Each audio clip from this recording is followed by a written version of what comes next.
Greetings everybody, Beem Weeks here. Now usually when I'm doing a video like this, I'm talking about writing or books, as that's basically my day job as an author. But today I am going to be talking music, and in particular heavy metal music. I am a lifelong headbanger going back to the late 70s, and what I want to present here today is a list of 10 essential albums that every headbanger should own. Now, it's not a top 10. If it was a top 10, my top 10s change all the time. And these aren't the only 10, but these are 10 essential albums that all headbangers should have in their collection. And I'm going to start it off at number 10, and it is Motley Crue, Shout at the Devil. This is a gem. This originally came out in 1983. I got it the year that it came out on cassette for Christmas that year, as a matter of fact, from my older brother. This album, the previous album, the first Motley Crue album was Too Fast for Love. Good album, a little kind of like punk music and all that, but it didn't really grab me the way this one did. This one I heard Looks That Kill on the radio one night, and I didn't even know who it was. I was just like, holy shit, what is that? I got to get this. And found out it was a brand new album coming out from Motley Crue. So I had my older brother get that for me for Christmas that year, and I've had a copy ever since. It kicks ass, the whole thing. Shout at the Devil, Looks That Kill, Bastard, Helter Skelter. They do a pretty good version of the Beatles tune. I still give the Beatles the thumbs up on that one, though. Red Hot, Too Young to Fall in Love, Knock 'Em Dead Kid, 10 Seconds to Love, Danger. I mean, this is just a great, raw, heavy album. These guys, as far as I'm concerned, wussed out shortly thereafter and became a pop metal band, or pop rock band. I wouldn't even call them metal, until they gave Vince the Heave Ho and brought in John Corabi, and that is the second best album, the John Corabi album, that this band ever did. But that's a whole different video for another occasion. So that's number 10 right there. Now, number 9 is from Megadeth. It's Peace Sells, but Who's Buying? Now, I chose this one. Yes, I know there are many other albums that are better than this one from Megadeth. Cryptic Writing, it's just a killer album, as is Euthanasia and Rust in Peace. Oh crap, I'm drawing a blank on the other one, but there's many other albums that are better. But this one, when this one came out in 1986, I was a senior just graduating from high school. I was supposed to originally graduate in 1985, but I liked 9th grade so much, I stuck around and did it twice. Okay. Anyway, so I was graduating, and I remember towards the end of my senior year when this one came out, I caught, somebody had a copy of it, and I caught some of it, listening from somebody else's copy of it, and I ran right out and bought it. I've had a copy of it ever since. This was a pivotal album right here that kind of set the bar up in thrash metal, because in the mid-'80s, that's all I was into was thrash metal. So this one came out with Wake Up Dead, The Conjuring, of course, Peace Sells, Devil's Island, Good Morning, Black Friday, Bad Omen, I Ain't Superstitious, and My Last Words. This is one that just, it raised the bar and changed the direction of metal in the mid-'80s. Now this one here, number 8, is not an 80s. They're an 80s. They got their start in the 80s, but this is a 90s album. And this one came out in 92. And I'm talking about Texas Bad Boys, Pantera, with Vulgar Display of Power. This is my favorite Pantera album. And to me, this one just kicks ass. I mean, it just rocks. Mouth for War, A New Level, Walk, Fucking Hostile, This Love, Rise. These guys came out as Metallica took their dip away from the real heavy stuff. Metallica in '88 released And Justice for All. And to me, that was a heavy, brutal album, even though there's no bass on it and you can't hear it. But who cares about that argument? It was a heavy, brutal album. And then next thing you know, 91 rolls around and they're doing the Black Album, and there's strings and acoustic guitars and ballads. And I love that album. I love the Black Album. I'm a music fan first and foremost, but a metalhead. So they kind of took a dip at the time that these guys just started taking off with this stuff. So for me, this is just one of those albums you have to have if you're a metalhead. Number 7 comes from probably the greatest metal rock vocalist of all time. I'm, of course, talking about the golden-throated one, Mr. Ronnie James Dio. This is Dio, Holy Diver. I bought this, again, the year that it came out, which I believe was 83. Yeah, 1983. Bought it on cassette as soon as it came out. I was a huge Dio fan with Rainbow. And the 2 albums that he did in the early 80s with Black Sabbath, I think is some of Black Sabbath's best material. Yes, even better than many of the Ozzy stuff. I know Ozzy's the classic voice, but Ronnie James Dio changed the sound of that band and completely turned it into a whole different band. He made the musicians in that band better. You know, nothing against Ozzy. I'm still a huge Ozzy fan, but Ronnie James Dio just made them better. And so when he left Black Sabbath and put together this band, he put together an amazing band. Jimmy Bain, formerly with him with Rainbow. Vinny Appice, drummer, formerly with him in Black Sabbath. And he tapped a young, talented kid named Vivian Campbell on guitar. And Viv, Irish guy, just shreds on this album. The 3 albums that that lineup did with Dio, these are the 3 best albums, and that is the best lineup. Once Vivian was gone, the sound of Dio changed, and it never was the same. But this is another one that you need. Stand Up and Shout, Holy Diver, Gypsy, Caught in the Middle, Don't Talk to Strangers, Invisible, Straight Through the Heart. Just some killer stuff here. So that's one that you're definitely going to want to have in your collection. And we've got number 6. I saw this band on this tour way back in January of 83.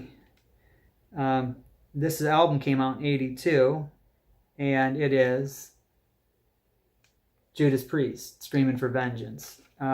Yeah, there's some other great Judas Priest albums, but for me, this one is a masterpiece.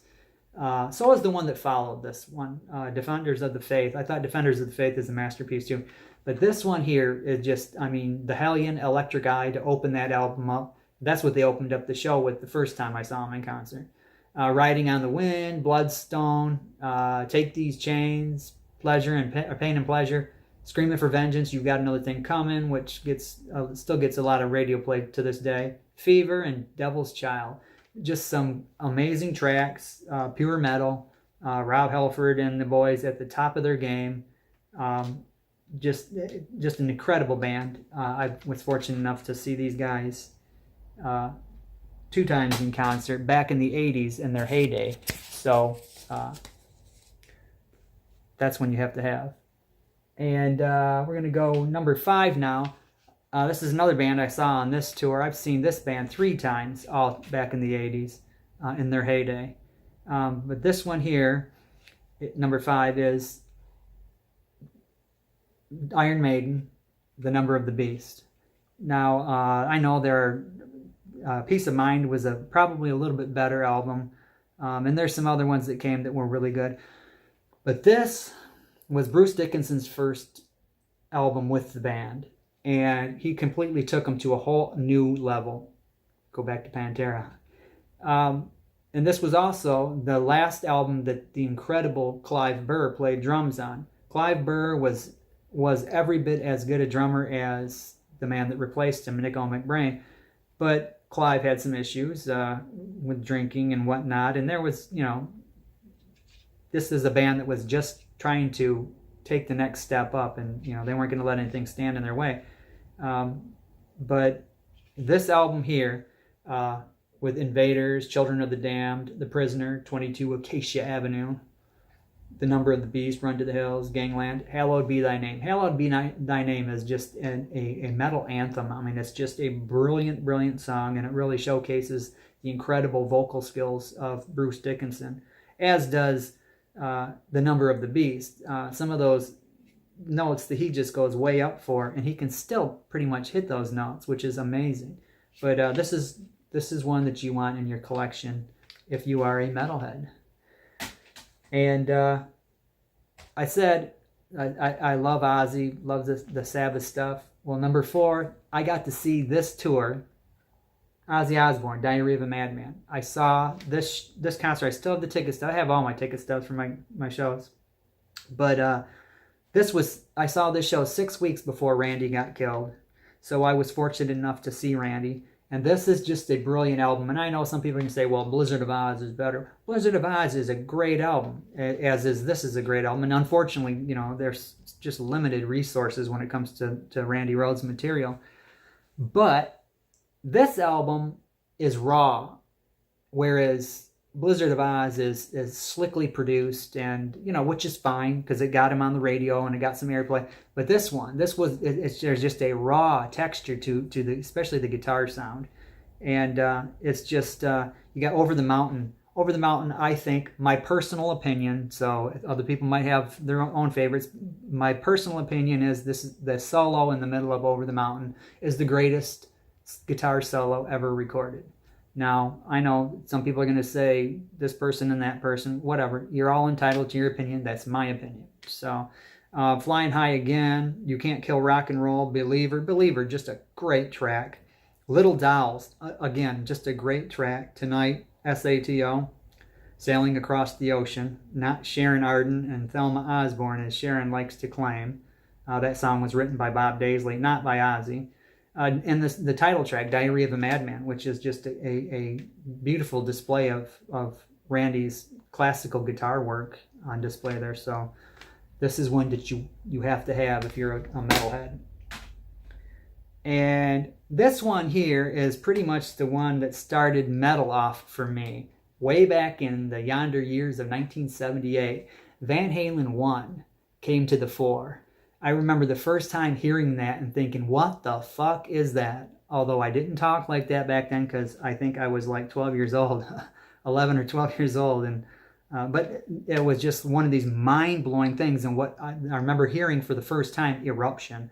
And nobody played guitar like that before. At that point, I was into Led Zeppelin, and Led Zeppelin's still my all-time favorite band. So I was into Led Zeppelin and the Stones and the Who.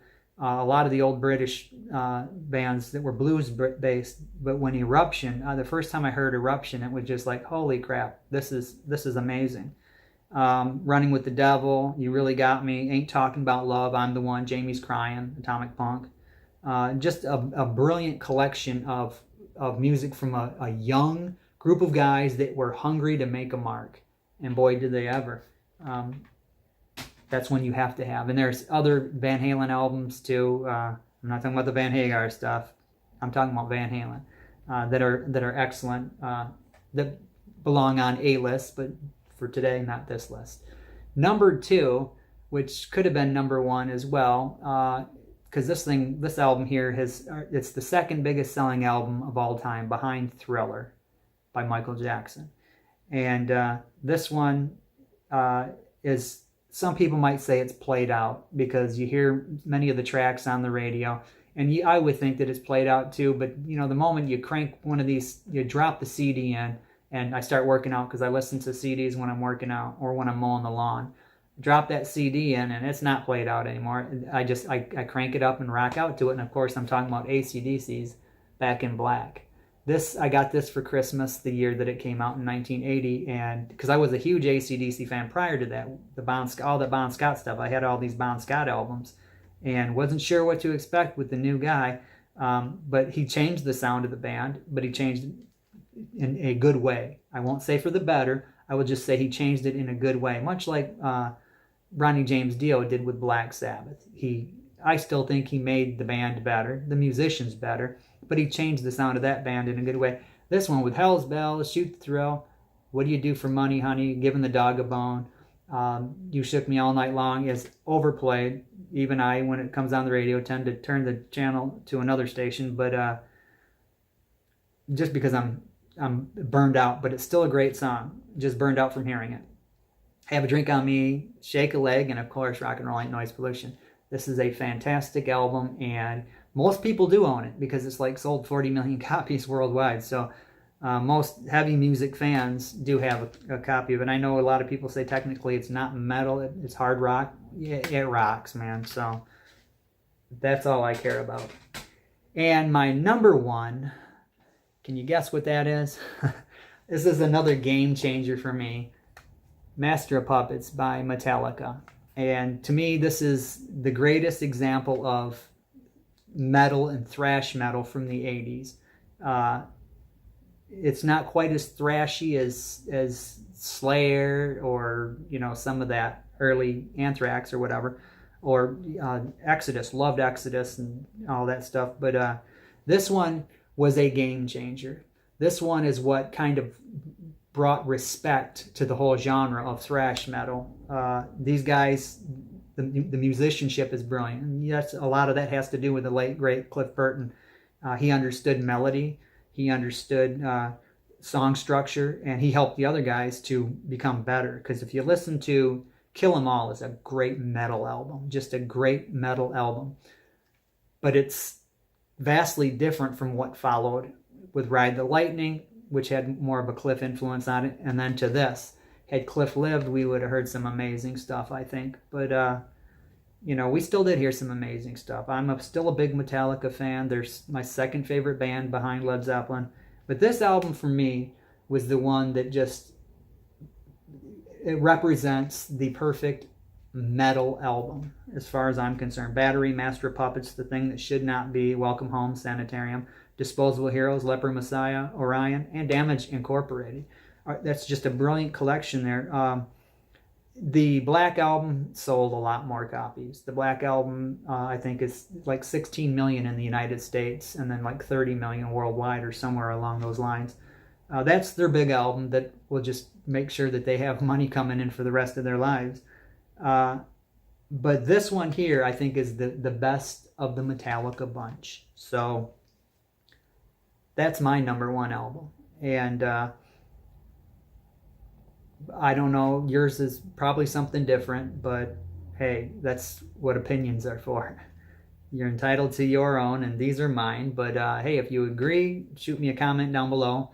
If you disagree, shoot me a comment down below. And just rock on. That's all I got to say. And I will be back with some other videos for some different things I've got planned. So let me know what you think.